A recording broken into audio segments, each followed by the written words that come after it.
In this video, we're going to be going over AI for everyone, and this is our part 5 video inside of this series. And specifically inside of this video, we're going to talk about what makes a great AI company. So let's get started with this video.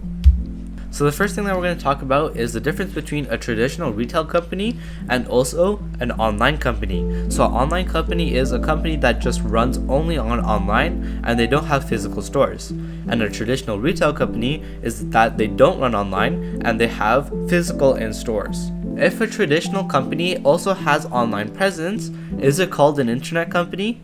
And the answer is no, it is not called an internet company. And this is because the primary business is inside of a physical store, inside of a shopping mall, or it could just be a separate store by itself. And some examples could be a grocery store. Those may also have an online section, but the primary business is inside of the physical store. And also the online sales that the store gets is just an additional channel for revenue. And furthermore, the decision making inside of a traditional retail company is often centralized and is also done by the CEO. So basically what happens is it goes from the staff, and if it's a pretty big problem, then it goes from the staff to the manager of the place, and eventually it can reach the CEO of the whole entire company. And the differences in technology, it may use basic technology for inventory management and online sales. So basically inside of a traditional retail company, all the decision making is done by actual physical people such as the CEO or the staff managers, and inside of an online company, most of them are done by technology or robots and stuff like that. So this is the difference between traditional retail companies and online companies. And now we're going to look at what makes an internet company. So some examples of them. So the primary business is first of all entirely online, and they don't have in-stores unless they're trying to have the in-stores in order to ship products or goods.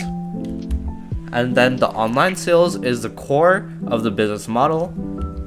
And the decision making is done by some engineers, product managers, and we can call these people as IT support. And also internet companies have advanced technology stack. So on the right here, we can see that there's some examples of internet companies. So we can see some big ones such as Netflix, eBay, Spotify, Shopify, Dropbox, Reddit, Twitch, PayPal, Amazon. So these are just some examples. And these companies run entirely online, and they may have an in-person store just for storage. But examples like Netflix, they don't have in-person stores. It's entirely online. So these are some examples of internet companies and what actually does make an internet company. So now we're going to talk about the difference between the internet era and the AI era. So we're going to look at some differences between these two. And the first one is the definition. So an internet era is a period marked by the rise and widespread adaptation of the internet, and the AI era is a period marked by the rise and widespread adaptation of artificial intelligence technologies. And the key focus of both of them in the internet era is connectivity and information sharing. In the AI era, it is data analysis and automation. So everything runs by itself in the AI. In internet era, it's mostly about information sharing. And then the business model for internet era could be e-commerce, social media, content platforms. And for the AI era, it could be data monetization, since AI heavily relies on data. And also, it could also be like AI-driven services. And for technology, the internet era could contain of websites, servers, browsers. And on the other hand, AI era could contain of machine learning models, data warehouses, and there's a few more things such as strategic importance, decision making, and transformation playbook. And I'm not going to read through most of them because we have an idea of what the differences is between the internet era and the AI era. So now we're going to look at a new question, and this question says, can any company that has deep learning make a great AI company? And the answer to this is not necessarily.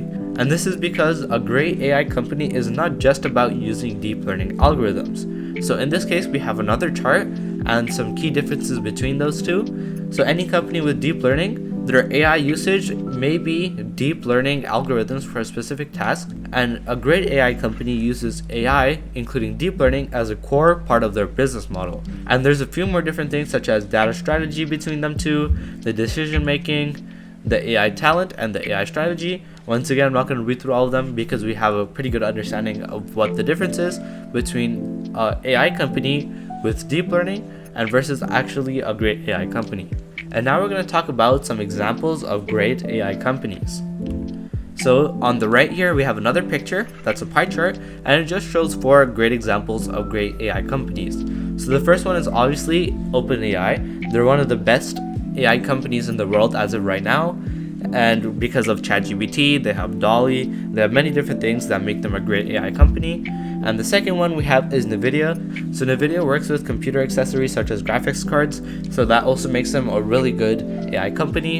And we also have Tesla and also DeepMind. So these are just 4 examples of great AI companies. And now we're going to talk about 5 steps of how you can transform your company into an AI company. So there's 5 steps, and the first step is execute pilot projects.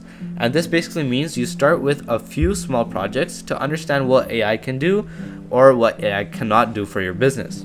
And step number 2 is a build in-house AI team. So once you get step number 1 finished and you know what is good for your business, so what you can do is assemble a dedicated team of AI experts and provide them with training across the organization.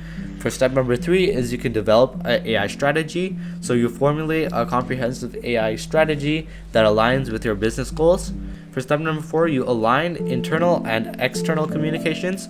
So you make sure that all stakeholders, including employees, customers, and investors, understand your AI strategy. And finally, for step number 5, you start to gain momentum. So basically, you use the success of the pilot projects to gain momentum and scale AI across your whole entire organization. So these are 5 steps that you can use to actually transform your company into more of using AI. And now we're going to talk about the conclusion of this video.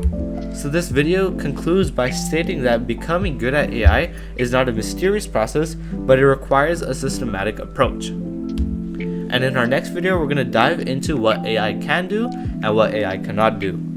So thank you so much for watching from Try to Be Useful, and we'll see you guys in our next AI video.